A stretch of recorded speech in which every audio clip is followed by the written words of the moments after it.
Hey there, welcome back, and thanks for listening to the Adulting is Easy podcast, where we make adulting easier by making money easier.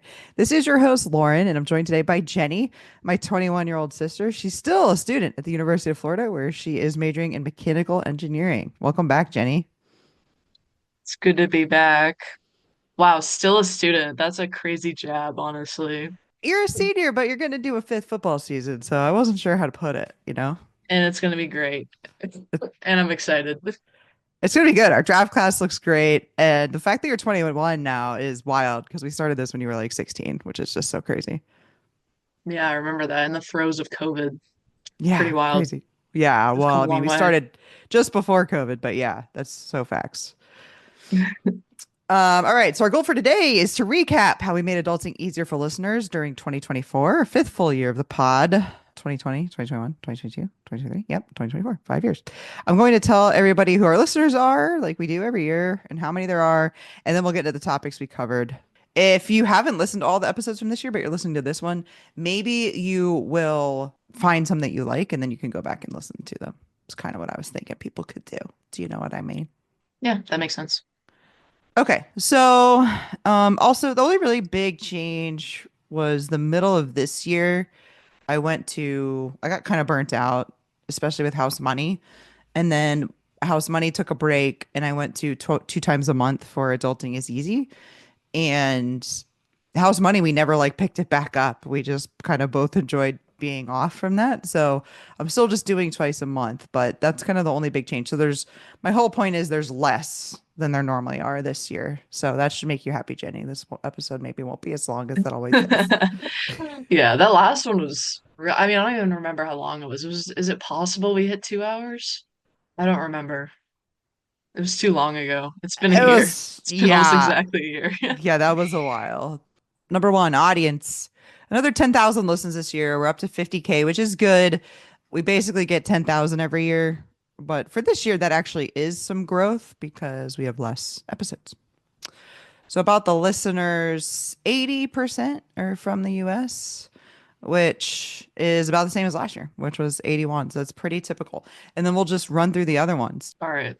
And these are in order of number of listeners. So, next from the US is Canada, UK, and Australia. And then South Africa, China, and Cambodia, Germany, Spain, and the Philippines.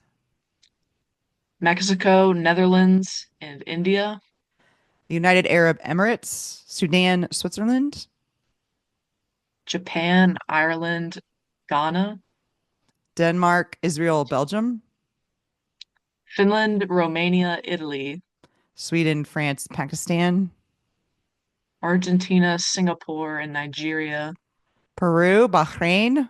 I'm making that up. I hope I pronounced that right. And Costa Rica, Greece, Brazil, and Oman, Bolivia, Czech Republic, Poland, Namibia, Norway, and Russia, Austria, Turkey, Slovakia, Egypt, Portugal, and Croatia, South Korea, Chile, Kuwait, Uganda, Zambia, and Kenya, Indonesia, Malaysia, Saudi Arabia, Republic of Lithuania, Sierra Leone, and Morocco. yeah, I think it's supposed to say Sierra Leone. I probably typed that wrong. No, yeah, you're right. Jamaica, Ukraine, Dominican Republic, Iceland, Malawi, and Ecuador, Thailand, Taiwan, and Qatar, Vietnam, Uruguay, and Iraq, Bulgaria, Latvia, Republic of Moldova,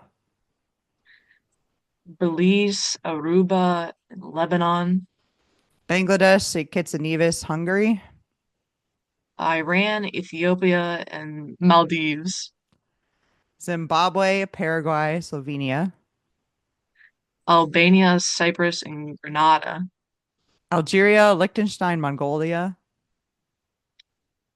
Faroe Islands, Honduras, and Tanzania, Kazakhstan, Guatemala, Palestine, Bahamas, Curacao, Equatorial Guinea, Vanuatu, Guam, Luxembourg, Palau, Montenegro, and Serbia. Cayman Islands, and Andorra. Good job. I think solid B plus there. Oh my God. All right, so it's the countries. Gender. So it's interesting. It really started early on with being much more male than female. We're down to 52% male, 35% female, and 13% non-specified. So if that 13% actually is primarily female and just non-specified, we're like getting pretty close to 50-50, which is interesting. For age, do you want to do that one? Okay. So in the 0 to 17 years range, there are 0% listeners. 4% of listeners are between the ages of 18 and 22, my range. 4% in the range of 23 to 27, which is down from 14%. So that's a pretty big dip. Yeah. 32%, so about a third, are between the ages of 28 and 34. And then 11% are between 35 and 44, which is down from 26%. And then the biggest, I guess the plurality is 36%, which is between the ages of 45 to 59, which is up from 14%. So that basically made up the decline of the 23 to 27 year olds. All all the Gen Xers flocked to your I podcast. know. Like, what is the deal? Over 60, zero, unknown four. What is weird is how they do this. Like the first one being 0 to 17 years, I guess that makes sense, but that's 17 years, right? And then they go 18 to 22, which is like 4 or 5 years or whatever. Same with 23 to 27.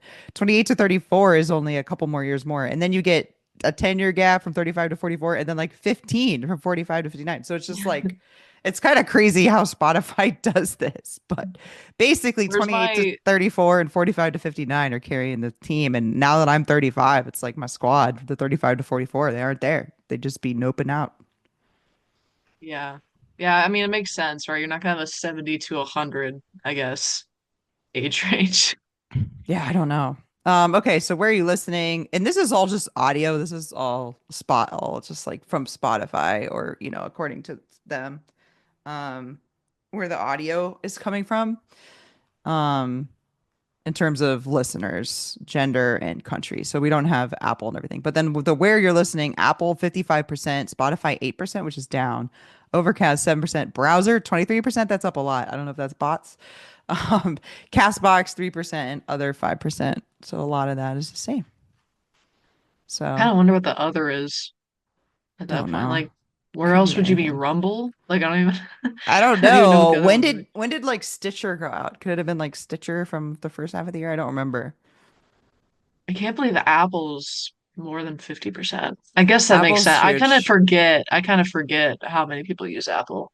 Yeah. Even people, I guess, that don't have Apple phones could be listening on like iTunes or something. I don't know.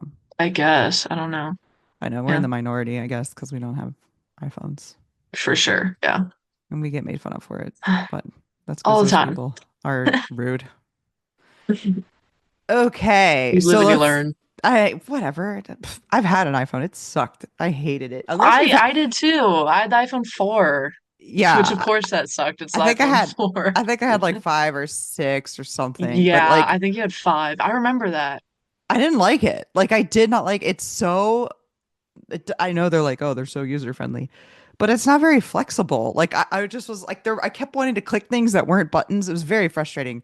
And so, I mean, unless people have had both, unless any of those iPhone people have had a Galaxy, I just don't want to hear it from them. I just don't want to hear it. You know what I mean? So true. No, I totally agree on that front.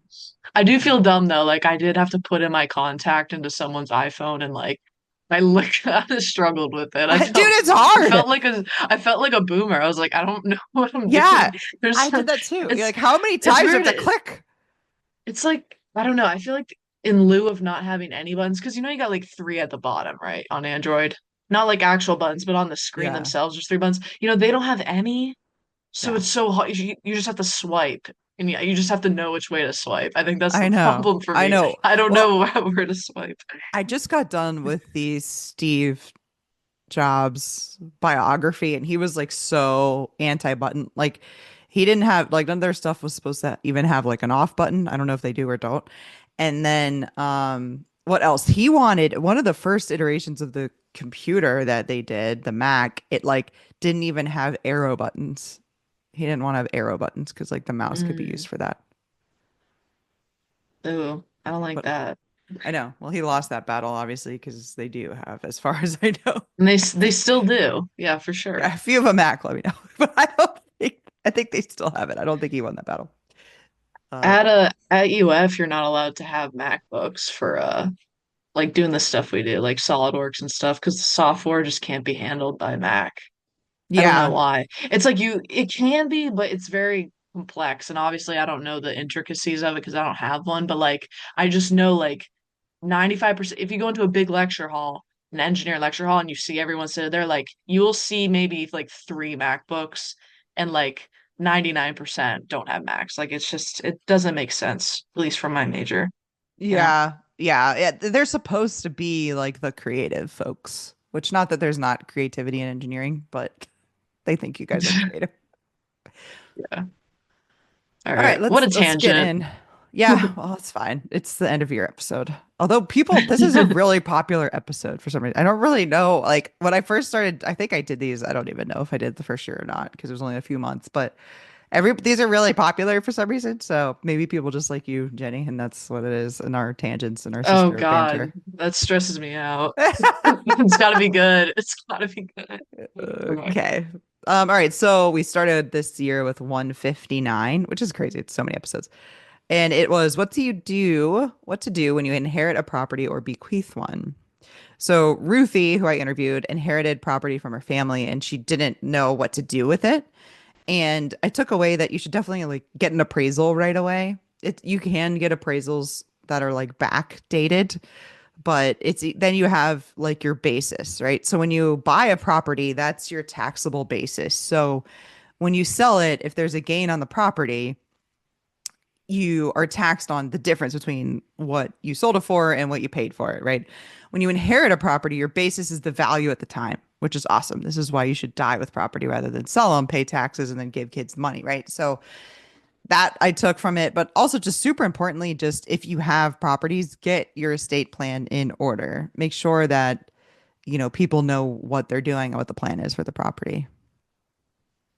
So she had trouble with like there was no planning like on her parents' part or whoever she inherited the property from. Yeah, and it was like I'm just thinking about my properties. Like, I don't, would you know what to do? Even in Cedar Key, would you know what to do if I like died? No, I don't think so, no. Right. Like now, Grandma and Lee have our cleaner's number, so maybe you could contact her, but you wouldn't know how to get into the software. You wouldn't know what to do about my bookings. Like, you know, you just need to have like an actual plan for this I'd stuff, have to have like your phones or something, Yeah. probably.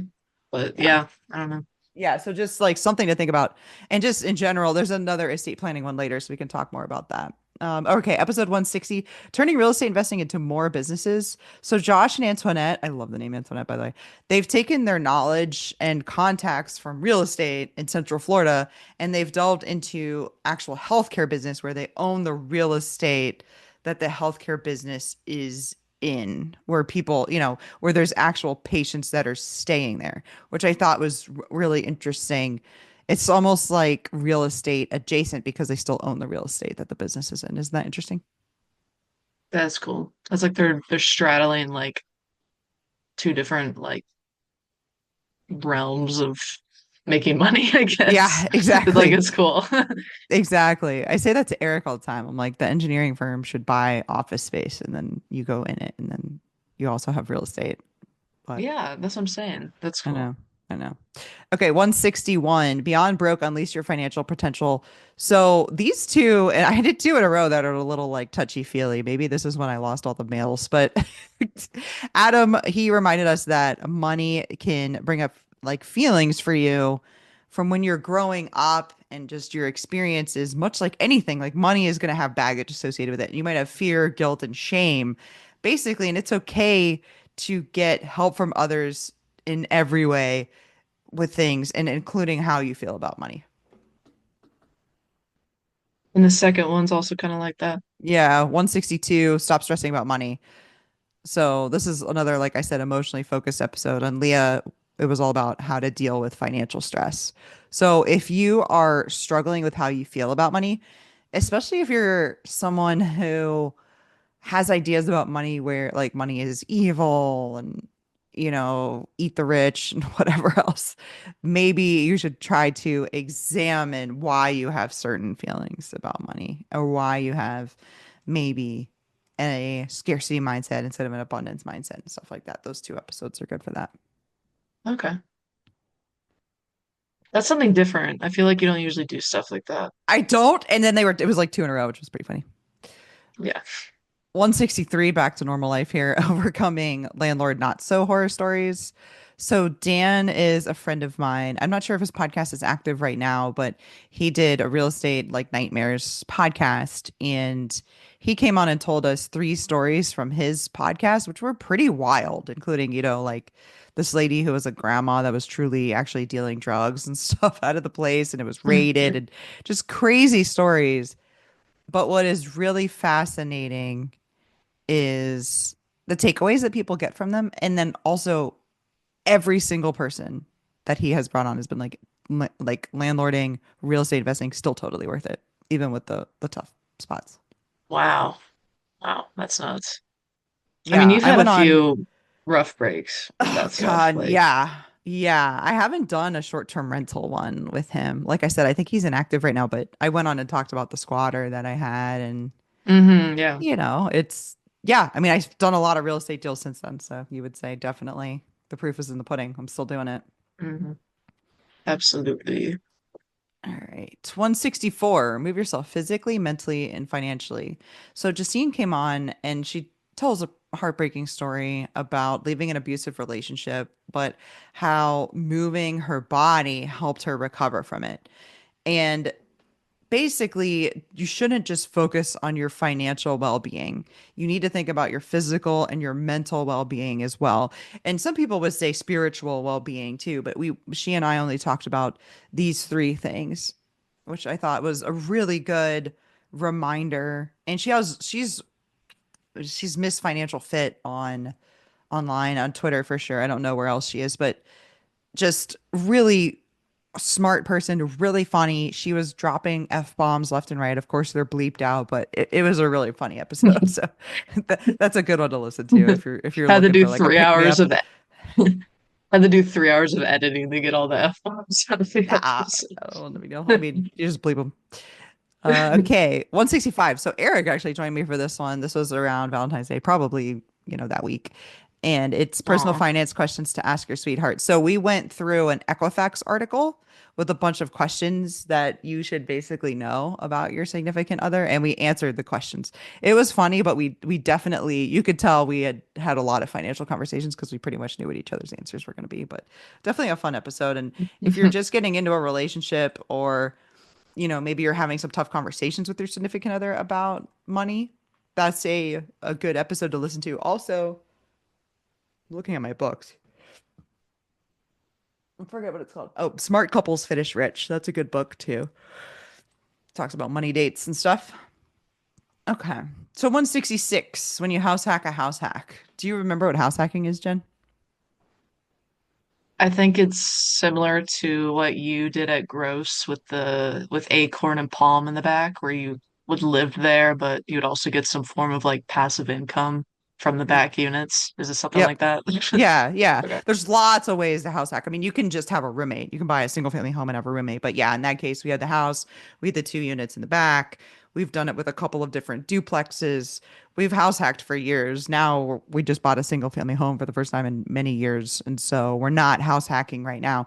But I totally recommend it as a way to definitely for people that are getting started. And then a lot of people are like, I can't do it because I have kids. I'm like, I don't know. Like, you could still have a single family home and another unit, a separate one, or even a duplex if you have kids. Like whatever, people have kids in duplexes. But anyways, um, this one is really good.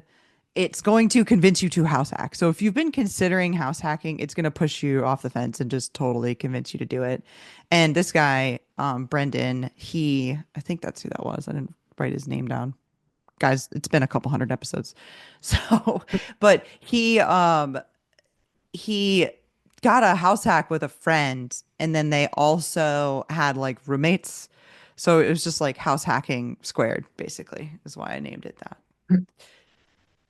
All right. 167, wealth blueprint, using your 9 to 5 to buy assets and retire early. So Lindsay, she's a young investor from Pittsburgh, and on social media at least, and potentially just in life nowadays, there's this idea that a 9 to 5 is bad and you should want to make all your side hustle money to the point where you can leave your 9 to 5.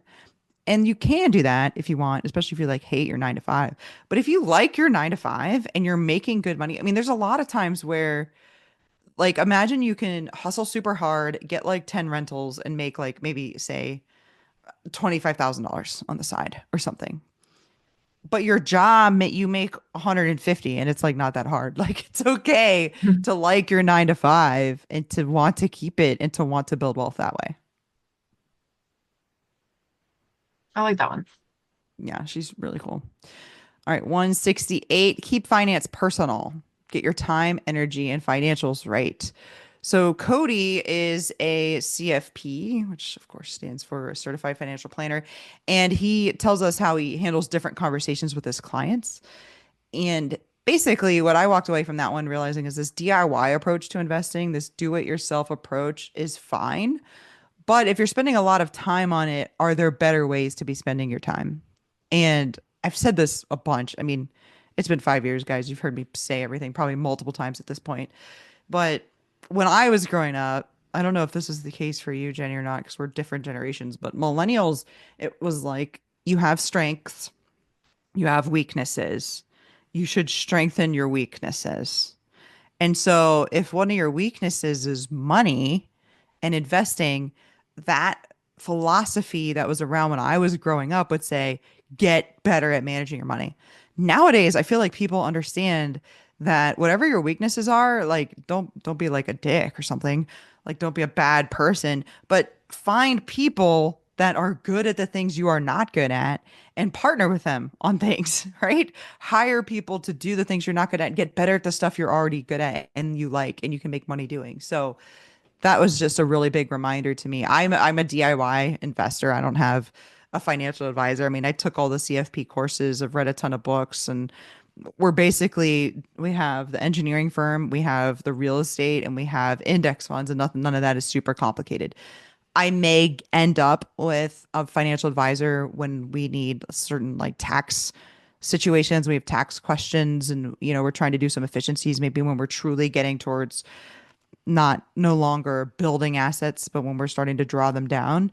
I'm not saying I'll never get professional help. I don't have it right now, but I don't think everybody should. All right, 169. Real money is made during downturns. Get ready. So this Chris is gas biz guy. He's so funny on Twitter, but he joined me and he really kicked off with this gut-wrenching story about how much he lost in the great financial crisis. Like he couldn't pay his kids' tuition at their school. It was really bad. And through his different gas businesses, of which he has many. I mean, I didn't know how complicated gas actually was, like for vehicles. And he's more than bounced back. And now he's not afraid of another downturn. And that was one of the things that he let us know. I mean, he told a ton of great stories, walked through. If you're curious about like gas distribution and gas stations and how those guys make money, it's fascinating. Owning the trucks and having fleets and just all those things, super interesting. But the main takeaway, and that's why I named it this, is, you know, when when people are scared, I think it's Warren Buffett. Was it Warren Buffett that says something like, when be greedy when others are fearful and be fearful when others are greedy. At some point we're going to have a true downturn in the economy, I assume. I assume we haven't gotten rid of recessions altogether. And you got to be ready. And if you are, you can make a lot of money. Awesome. I like that. I like Yeah, Warren Buffett. His quotes come up a lot in like a I bunch of different know. Well, books, he's like like all the the time. goat. He's the Yeah, goat, yeah, yeah. the Oracle of Omaha. And I think just as a side note, a lot of people ask me about the real estate market in Florida, and we have a lot of challenges with the hurricanes, obviously, with insurance. Insurance has gone up so much over the last few years that new carriers are entering again. So a lot of carriers left the state because they were just getting their butts handed to them. And now they're coming back because the premiums can be high enough that it's worth it for them. So that's like one good thing that's going for us. But we also had the condo building collapse. And so between the condo building collapse and the insurance issues, HOAs, especially for condos, are going up a ton. And so the prices of condos have to come down. And people keep asking, do I think there's going to be a crash in the Florida real estate market? And I think there definitely will be in condos, but somebody's going to make a lot of money in condos. I mean, somebody is going to be like, if that overcorrects, I think somebody's going to make a lot of, it's not going to be me. I don't know the right point to get in, but that's just like one example that I see coming up here where people are going to make money. People make money when in downturns. Cool. Okay. 170. So this was a House Money podcast. So like I said, we went on hold over the summer and we have, as of now, in December, we've not gone back. We've just been I moved and did a bunch of rehabs and stuff, and Alan's just been really busy. But that podcast still does exist. But this one is all about roofs and don't ever skip inspections. So, Heavy Metal Money, my friend Chris, different Chris from the last one, was our guest host, and we discussed the three essential skills of real estate investors. I interviewed my roofer, and he also told a crazy story, which was pretty unfortunate, about what happened when he skipped an inspection. And basically, he missed that, like, this this boiler was really bad and was very expensive because back in the day, Jenny, not like in the day, but like in 2021, the market was so competitive for real estate that, like, imagine you're getting the same offer. Like, imagine you're getting an offer of 250 from this buyer and 250 from this buyer, but the one buyer is saying, I won't even do an inspection. Like, of course you're going to go with that buyer. And so he kind of fell for that and got hurt by it. Wow. So yeah, I don't believe in skipping inspections. I think it's a bad move. Always. Hmm. I don't care if it's a new build. One of my friends was buying a new build and she was like, "Do you think we need to do an inspection? It's new." I was like, "Yeah, I would." And they found that the AC was the wrong size. It's like it What does wasn't that mean? it was too small. So if an Does that mean like a AC, lot of leakage and inefficiency? it'll just run all the time if it's too small. And then if it's, you also don't want an AC that's too big because then it won't run enough. And then there'll be humidity issues in the house. Like, it's really important to size Mm, your ACs right. And so they interesting. had to, Okay. so the builder switched out the AC to a bigger one, which of course was more expensive. So, Hmm. anyways, don't ever skip inspections. All right, 171, taking over dad's real estate business. So this is fascinating, Jenny. Vanessa, she dropped out of college to work with her dad in his real estate business, and it's going really well. They have different business lines. So she explained all of their businesses, their processes, how they make money. They are in Canada, and so their real estate's actually pretty expensive, which is interesting. And can you imagine working with dad? Like, I No, can't. I I was really trying to can't. imagine it. Like, well, especially in real estate. Like, you know how dad thinks about real estate in Yeah. general. I feel He like, hates it. Yeah. no, yeah, he doesn't want to be involved. He's part of the toilet crowd. The I don't want to fix toilet crowd. Yeah. Eric fixes a lot of toilets and washing machines. Like, he does do Yeah. that. But like the 2 a.m. toilet thing, my friend James, he's like, you can solve the problem. There's never a toilet emergency if you buy only two bathroom places. I was like, oh my God, you're right. Like, you still have to fix the one, but maybe not in the middle of the night. I also feel like, yeah, he doesn't want like the midnight call or whatever, the call in the middle of the night. But I'm like, you could like hire a manager, I feel like, or something like Yes, that. If it yes. if if it really mattered that much to you.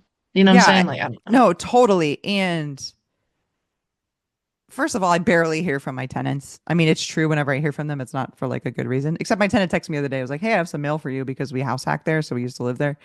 I was like, "Okay, cool. That's easy. I could fix that problem. I can go pick up the mail," which that was good. Oh, I have Airbnb guests all the time.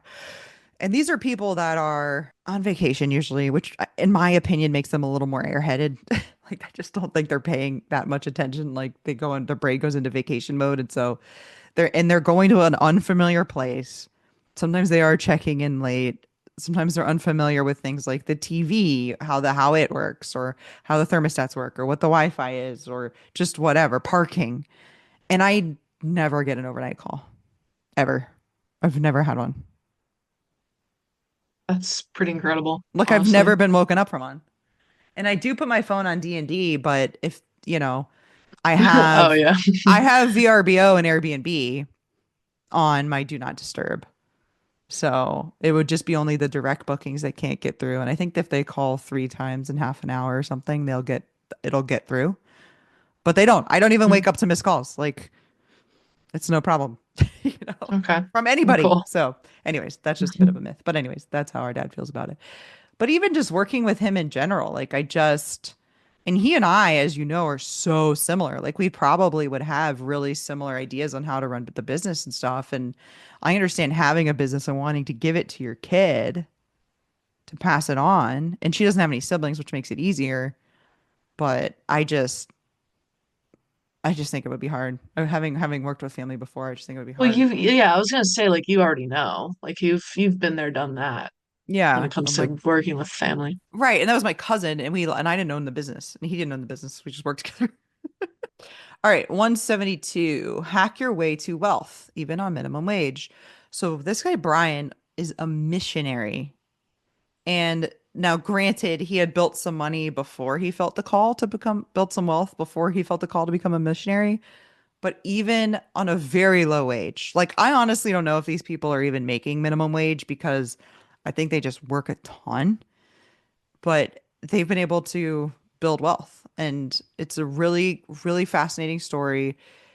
If you are unhappy with kind of where you are in life and you're having a little bit of a crisis and you're trying to decide whether to make a change, listening to Brian's story will probably make you want to do that. But also, if you feel like you're not making enough money to build wealth, I would listen to that one because you probably are. I mean, you're making more than the missionaries are, no question. That's interesting. It's funny. I feel like you've had a few interviewers where they just make this crazy pivot in their lives. It just Yeah, works out for the better. absolutely. Yeah. It's funny. 173 passive income with Andrew from the Personal Finance Podcast. So there's a spectrum of passive income to active income. And Andrew and I really, we mostly talked about, some things, just because something is a side income, just because something is not your main job, doesn't mean it's passive. A lot of people kind of use those things interchangeably. But I was wondering, Jenny, if you can think of some things that are like more passive or more active types of income. Yeah, I was just thinking about that. I don't think I know anything that's like purely passive because at the end of the day, it's like you still have to put in some effort, I feel like. But I remember reading that book you gave me, Teen Entrepreneur or whatever, and there was just some things I never thought about that were in that book, like own a vending machine. Yeah. Right. And it's like, okay, well, it's active in the fact that you have to like, well, obviously, rent the machine and then buy the products or whatever to put in it. But then you can just kind of wipe your hands of it, walk away, and then people would just pay for the snacks and shit in the vending machine. So I could see how that would work. Um, and then I guess social media, different forms of social media is kinds of passive income. I mean, you're making tweets and you're getting likes and views and retweet or you're making zeets and you're getting rezeets and whatever. I still call them tweets. Um Yeah, there's yeah. also you can create digital products. So I've created like a couple of real estate guides and then every now and then like somebody will buy a couple of my guides and I'll be like, "Oh, cool." So is that fully passive? I guess not, but it took me, X amount of hours to make these guides, maybe like 6 hours each. And I just every week like somebody buys a couple of them, you know? So that's passive.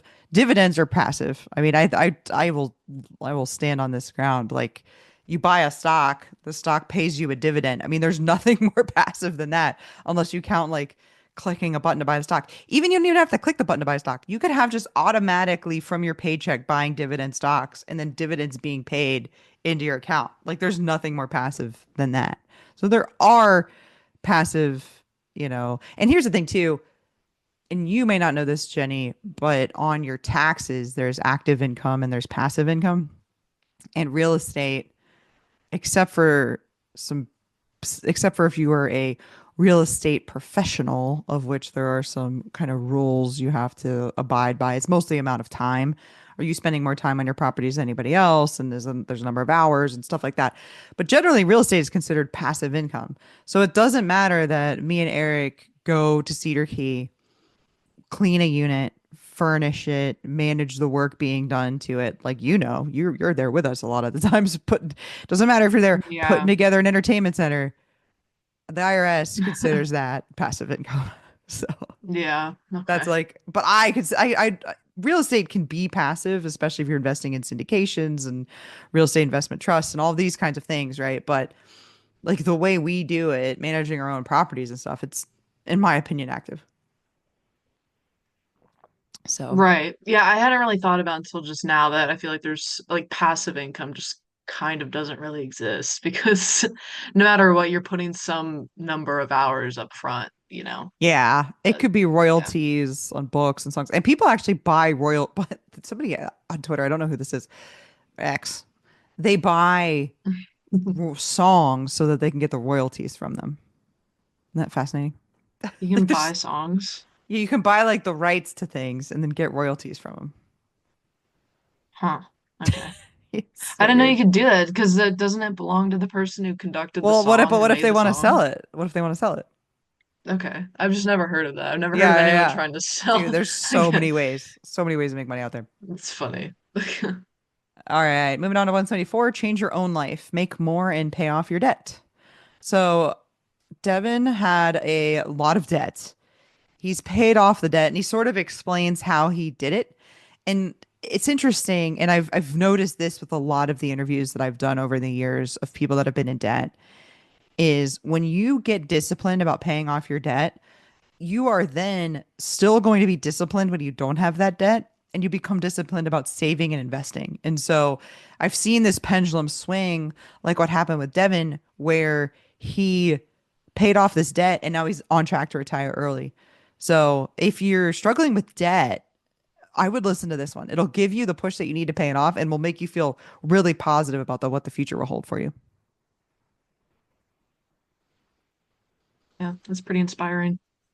175, are student loans a scam? How to pay for college? That's a little clickbaity title. But Allie, she works for a company now that does student loans, like loans students money for school. And so she's naturally a little bit biased towards student loans, but she tells us her whole entrepreneurial story and the current iteration. Like I said, she's in the student loan industry now, but we talked a lot about college, which degrees are worth it, what's going on with student loans, and how you can, all the different ways you can pay for college with and without them. And student loans, I want to say, are a necessary evil. I don't really want to call them evil because they're not automatically evil, but there are students that need student loans. The thing is, I think too many people have taken out too much student loans, more than necessary, or they didn't really understand what they were doing. And I will say, Allie and her company have a lot of tools on their site for getting students to truly understand what they're getting themselves into, which I do like. Hmm. I think I think in this century, I think formal education has just kind of been morphed into some kind of business. You know, I feel like there's people here that shouldn't be here, more so than any ever before, you know, getting degrees that they'll never use. Like I feel like it's just I think it's a flawed system. I think it used to make more sense in like, I don't know, the 70s or 60s, maybe even far as back as then, but it's almost like metastasizing into something like unrecognizable. So I don't know. I think the whole thing is kind of predatory. I think it preys on 18-year-olds, you know, to get their money and lock them into loans that they won't be able to afford. But Absolutely. And when the government started basically guaranteeing you, 18-year-old you, that they will give you loans for school, the price for school went up, you know? And I'm yeah, of worried about course. that. I'm worried about that with, I forget what it's called. Is it school choice? I forget what it's called, but where now you can get government money to go to private school. It's like the same amount that the government would spend for you to go to public school. So, like our nieces Right, and yeah. nephew are looking at potentially going to private school when they might have gone to public school instead because it's basically subsidized.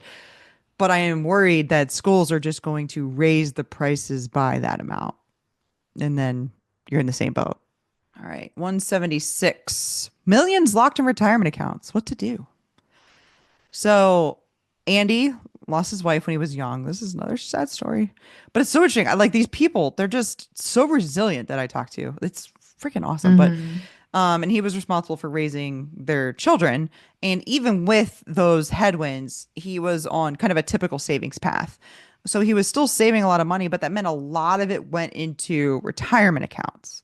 And then in order to retire early, he started selling options on his non-retirement accounts to supplement his income.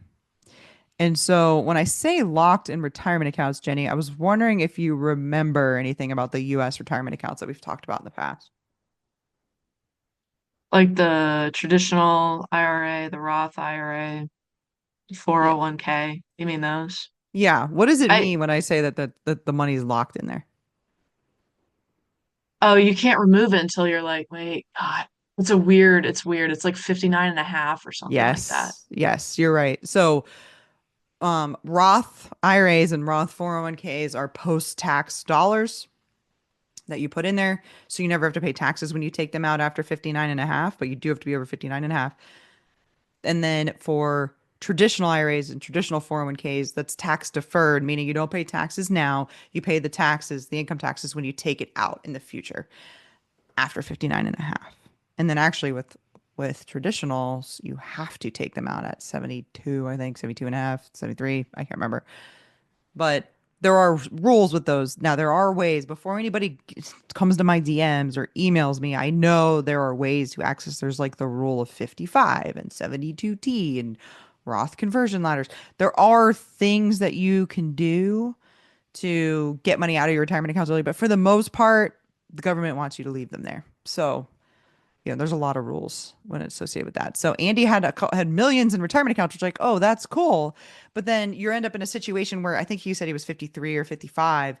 I think he was 53. You end up in a situation where it's like, I have such a net worth that I want to retire, but I can't touch those yet. And so something to think about Mm, in a really interesting conversation. okay. All right, 177, wedding venue business breakdown. Very self-explanatory. Alex and his wife chose wedding venues to hone their entrepreneurial spirit, and he broke that all down for us. How he did it, what it costs, what they make, and how he's expanding his business. Really cool conversation. Really nice guy. I guess you would know a little bit about that. A little bit. Like if you need to like conduct a wedding, I feel like you spend like dozens of hours trying to get what you want out of it.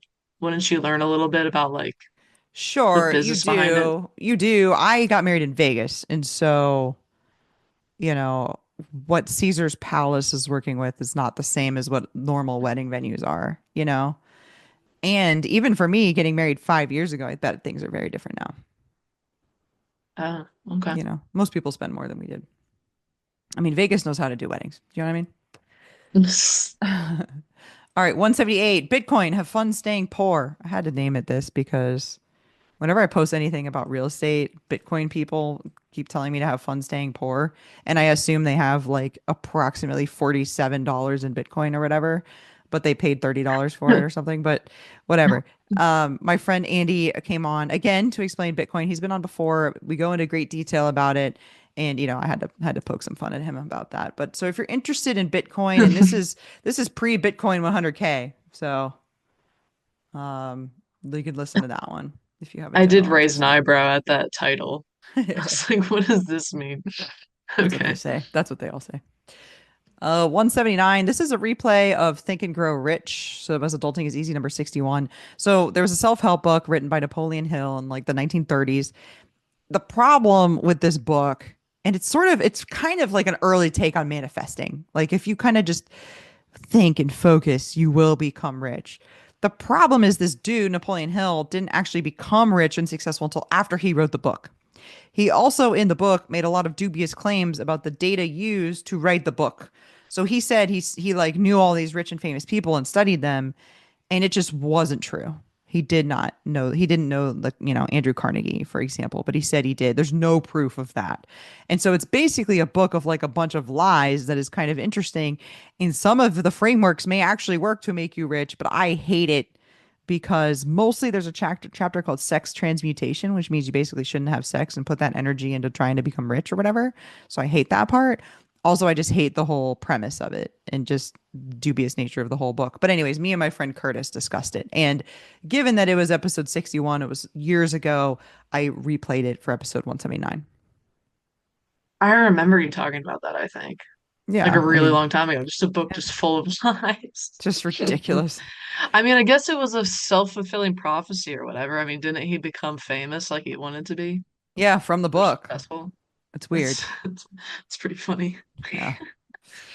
All right, 180, The Landlord Who Rents. So I dove in with Rock, W-A-R-A-W-K, who became an accidental landlord. And because he had to move, like he bought his house and then had to move, but he kept his house. But then when he moved, he rented. And so he's in this cool situation where he's a tenant and a landlord at the same time. And we walk through his kind of accidental deal, and the numbers are actually really good. And I do think that whenever you buy your first house, you should be thinking about what if I do want to rent it out one day? What would those numbers look like? And so that's basically how that conversation goes. Really nice guy. He went to UCF. Oh, cool. Yeah. All right, episode 181, Car Wash Cash Flow, Small Business Financial Tips. So this is a little bit clickbaity too. Me and Rocky, we really talked about business financials, which, my degree is in business finance. So we mostly talked about business financials in general. There are some overlaps in business financials with personal finances. And then, of course, a lot of people that have small businesses, their personal finances are so locked up in the small business. So there's a lot of overlap there. Also, I made him talk to me about car washes because Jenny, as you know, freaking car washes galore everywhere. I was like, can we talk about this a little bit? It's bizarre. Yeah, it's like almost like everyone had the same idea at the same time. I think It's that's just it's exactly just what so happened. bizarre. I think that's exactly what happened. So that was 181. 182, equity exchange, selling stocks to buy a home. This was so interestingly planned. So Eric and I sold some stocks to buy a house, and then we sold a property, and then we bought the stocks. We bought some stocks back. It was cool because the timing worked out such that there was like a dip in the stock market. And so it actually, even with the tax implications and stuff, we ended up coming out on top, which was funny. But, a lot of people right now, real estate's expensive, interest rates are high. A lot of people thought, okay, they're going to raise interest rates, prices are going to go down. That hasn't really happened yet. It happened sort of, but mostly prices have stayed level. And so one way to get your house payment down is to put more down on the home. Thus, you're borrowing less. So a lot of young people, what I learned in this interview is they're trying to put more down to keep their payment lower. I mean, a few years ago, your payment could be $1,000 difference based on your interest rate. If you would have bought the same house, same price a few years ago compared to now, your payment is significantly higher. And so something that people are doing is selling some of their stocks to buy a house. And not, I'm assuming not ones that are locked up in retirement accounts like we just talked about, but kind of interesting. Eric and I did this because of a liquidity timing thing.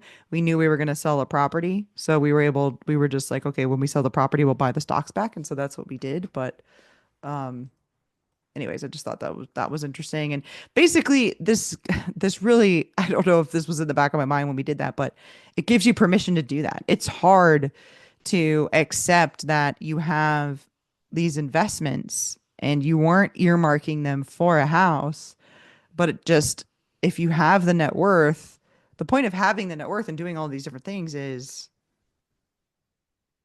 so that you can make choices. I mean, money is a tool. Your assets are a tool. Your investments are a tool. If you need to use that tool instead of using it for retirement, maybe, or using it for whatever in the future, if you need to use it now to buy a home, you sort of get permission in this episode to do that.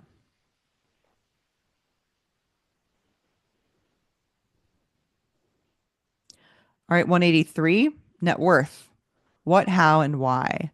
So this couple, Adam and Emily, came on to discuss net worth with me. Jenny, what's net worth? The assets minus the liabilities.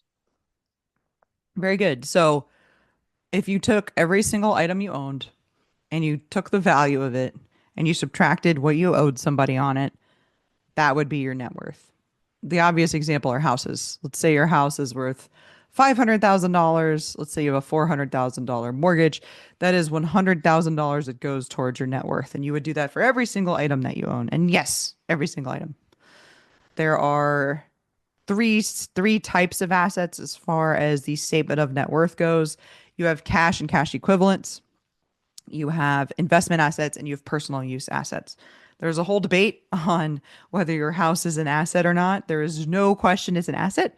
It's just a question of would you put it in the investment assets category, which I always have done with house hack homes, or is it in the personal use category, which is where my house would be now. Net worth, you can still use net worth, like I was just saying, for you can move money around within your net worth. So if you have a house, if you have a primary residence, you own it outright, it's worth $1.5 million dollars, and you retire and you buy a $500,000 house, that's an extra $1 million that you have, right? That you can use for other things. And so that is why your house is an asset. And so we talked a little bit about that, but that's all about kind of net worth, what goes in it, what doesn't, and why it's important. Hmm. I didn't know there was a debate going on about what an asset is. Oh For yeah. sure. Yeah, well, and Rich Dad That's Poor funny. Dad, which is a book that I have not assigned to you. That author's a little problematic too. Um, yeah, Well, he like says you're Napoleon? yeah, it's not him, but Really? yeah. Yeah. He's like into he's Oh. like he just like shills people now. Like he's like sold out on his fame, and that's fine, whatever. But he wrote a good book, Rich Dad Poor Dad. It turns out it's not really true, but he kind of says it like it's true. Like his dad was the poor dad, and he had a friend whose dad was the rich dad, and these different stories. And I don't think any of it was true, which is why I find it problematic again. But it is good. It is good stories. It's a really long book to get across the points, which is why I haven't suggested it to you. But his argument is your home is a liability because it costs you money, which is fine. It's a fine argument, but it's not. It's an asset. Like I took a bunch of accounting classes. Definitionally, no. How it's defined, it's an asset. Huh. Okay. 184. Small expenses that add up over time. We did this one, Jen. Do you No remember? way. We talked about subscriptions, food delivery, and just more expenses that are robbing people of their Oh, yeah, wealth. yeah, yeah. No, I do remember that. That's Yeah. fun. Yeah, Yeah. So if you're it was struggling chill. with what to cut from your budget, this episode will give you the kick in the pants that you need. 185, Financial Feast, a smorgasbord of personal finance tips. So DJ, the money coach, and I, we ran the gambit of personal finance topics. I mean, income, debt, budgeting, saving, retirement, all of the above. If you're just getting interested in personal finance, this is a good one for you to start. And he's quite the character too. So that's a good one. Cool. All right, 186, generating side income. Are you buying dividend stocks? So Darth Dividend and I discussed dividends. Do you know what a dividend is, Jenny? I didn't highlight this one yellow for you. Um, I think that's an amount of money that like a company would pay to its shareholders, I think. Yeah, so when a Like, company, I'm not really sure like why that would happen. I yeah. guess I Well, when a guess company would that makes money, bolster. Okay. they can either put it back into the business or they can pay it out. And so there's actually a give and take here. If a company is paying too much dividends, and that's called a dividend yield, if they're paying too much out, it's a bad sign because they don't have any ideas for what to invest in their business. But some people, it's like some businesses, they're making so much money that they don't need to put it all back in the business. So then they pay it out to their shareholders. And that, in a lot of ways, makes their shares more valuable because some people really want dividend paying stocks. Some people want to be able to live off of, say, their dividends and never have to sell their stocks. So you would find these kinds of companies more prevalent in like the S&P 500 and stuff, like top level companies. It just Like you depends. A don't think lot it's like of smaller companies. smaller companies do too. It probably doesn't really have anything to do with size. A lot of it has to do with where they are in their life cycle. So a growth stock, they're not going to be paying out their dividends because they're growing. They're putting all the money back in their business.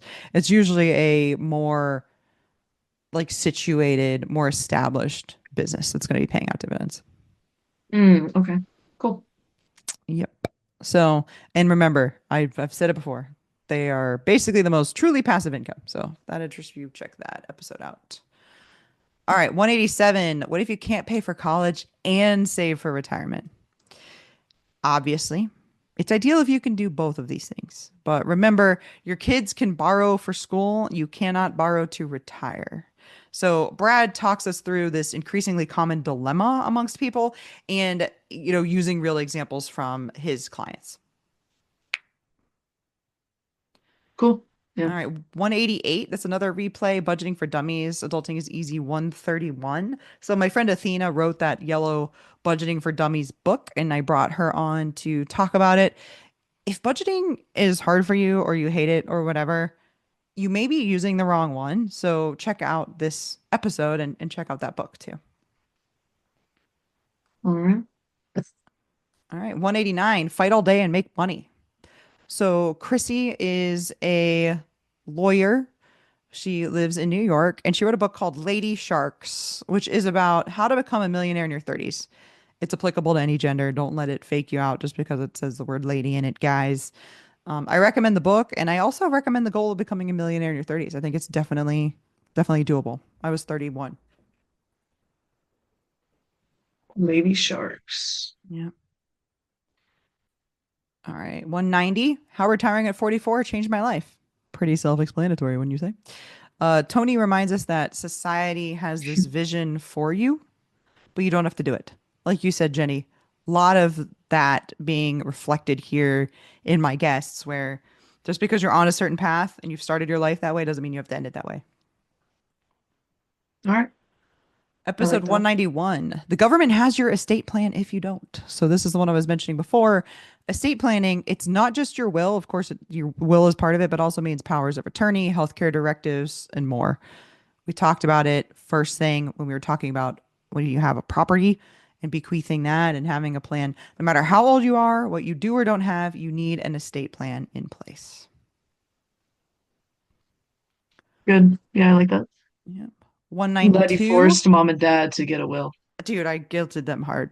I I've know been you were working hard on that. I've been on him for like 10 years. Yeah, and you're welcome for when that if they die and they at least they have it. Although you probably wouldn't have been too affected. It would have just been me out there just hating my life for years.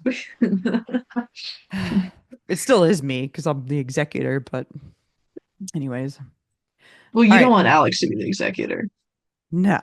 And you don't want Alex to be Alex doesn't want nobody want no, I make the most sense.